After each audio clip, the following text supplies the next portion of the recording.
दोस्तों, बहुत समय पहले की बात है। नॉर्थ चाइना में 3 मॉन्क रहा करते थे। उनका नाम किसी को नहीं पता, क्योंकि उन्होंने कभी अपने बारे में किसी को कुछ नहीं बताया। चीन में आज भी उन्हें बस 3 हंसते हुए मॉन्क के नाम से जाना जाता है। वे तीनों हमेशा एक साथ ही रहते थे और गांव-गांव घुमा करते थे।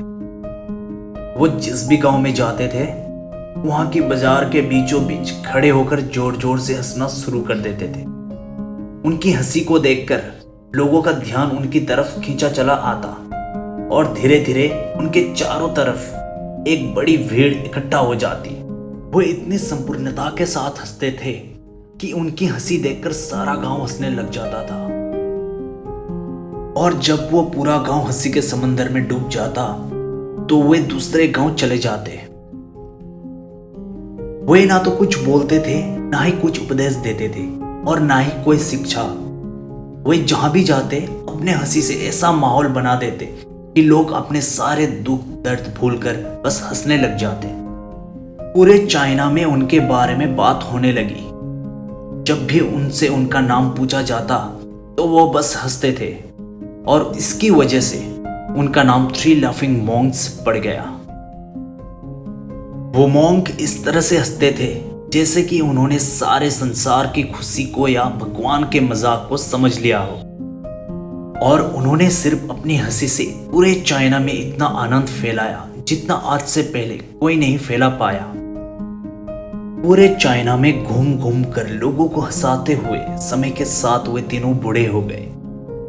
और एक रात जब वे एक गांव में ठहरे हुए थे, तो उन तीनों में से एक मॉन्क की मौत हो गई। ये खबर सुनकर पूरा गांव दुखी हो गया। गांव वाले को लगा कि शायद आज के दिन वो 2 मॉन्क जरूर रोएंगे, और यही देखने के लिए हर कोई उनसे मिलने आया। जब सुबह हुई तो पूरा गांव इकट्ठा हुआ, लेकिन वो दोनों मॉन्क तीसरे मॉन्क की बॉडी के पास बैठकर जोर जोर से हंस रहे थे। ऐसी हंसी जैसे उन्होंने आज से पहले कभी ना हंसी हो। गांव के कुछ लोगों ने उन्हें समझाने की भी कोशिश की कि यह आपका साथी था और इसकी मृत्यु हो गई, आपको हंसना नहीं चाहिए। तब उस दिन पहली बार उन्होंने लोगों से बात की और कहा कि हम हंस रहे हैं क्योंकि यह आदमी जीत गया है। हम तीनों में शर्त लगी थी कि जो भी पहले मरेगा, बाकी के 2 उस पर जोर जोर से हंसेंगे, और इस आदमी ने आज हमें हरा दिया। हम अपनी हार और इसकी जीत पर हंस रहे हैं। इसे अंतिम विदाई देने का इससे बेहतर तरीका और क्या हो सकता है। ऐसा कहकर उन्होंने उस तीसरे मॉन्क को चिता पर लेटा दिया। चीन में यह प्रथा थी कि जब किसी इंसान की मृत्यु हो जाती तो उसके पुराने कपड़े उतारकर उसे नए कपड़े पहना दिया जाते थे। लेकिन मरने से पहले उस मॉन्क ने अपने साथियों से अपने कपड़े न बदलने के लिए कहा था। उस मॉन्क ने यह भी कहा था कि मुझे स्नान मत करवाना, क्योंकि मैं कभी अशुद्ध हुआ ही नहीं। मेरे जीवन में इतनी हंसी आई कि कोई अशुद्धता कभी जमा ही नहीं हो पाई। जब उस मॉन्क के शरीर में आग लगाई गई तो आसमान में जोर जोर से पटाखे फूटने लगे। उस मॉन्क ने अपने कपड़ों के अंदर ढेर सारे पटाखे छुपा कर रखे थे। ऐसा नजारा देखकर पूरा गांव जोर जोर से हंसने लगा, और मरने के बाद भी वो मॉन्क लोगों को चेहरे पर एक छोटा सा मुस्कान देकर गया। दोस्तों, जिंदगी में खुश रहना कितना जरूरी है ये तो हम सभी जानते हैं, लेकिन इसके बावजूद भी हम ज्यादातर टाइम दुखी ही रहते हैं, साथ ही दूसरों को भी दुखी रखते हैं। क्योंकि जब हम खुद ही खुश नहीं होंगे तो हम दूसरों को खुशियां कैसे दे सकते हैं।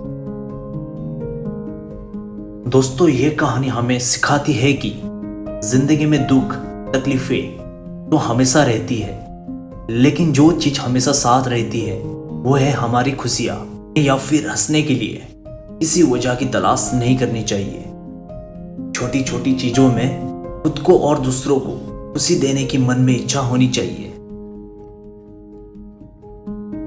हंसना, मुस्कुराना, ये सब हमारी जिंदगी का एक अहम हिस्सा है, लेकिन हम अपनी खुशियां अक्सर अपने दुखों के बोझ के नीचे दबा लेते हैं, और जैसे जैसे ये बोझ बढ़ता जाता है हम हंसना और मुस्कुराना ही भूल जाते हैं। अपने गमों को भुलाकर जिंदगी को जीना सीखे। दोस्तों, जिंदगी में खुश की तलाश करो, हंसो और खुशियां बांटो। दुख तो जिंदगी का हिस्सा है, वो तो ना चाहकर भी आएगा। दोस्तों, अगर ये वीडियो से आपको कुछ सीखने को मिला हो तो कमेंट बॉक्स में जाकर कमेंट जरूर करना और वीडियो को लाइक शेयर करने मत भूलना। और ऐसे मोटिवेशनल वीडियोस के लिए चैनल को सब्सक्राइब जरूर करना। धन्यवाद। जय हिंद।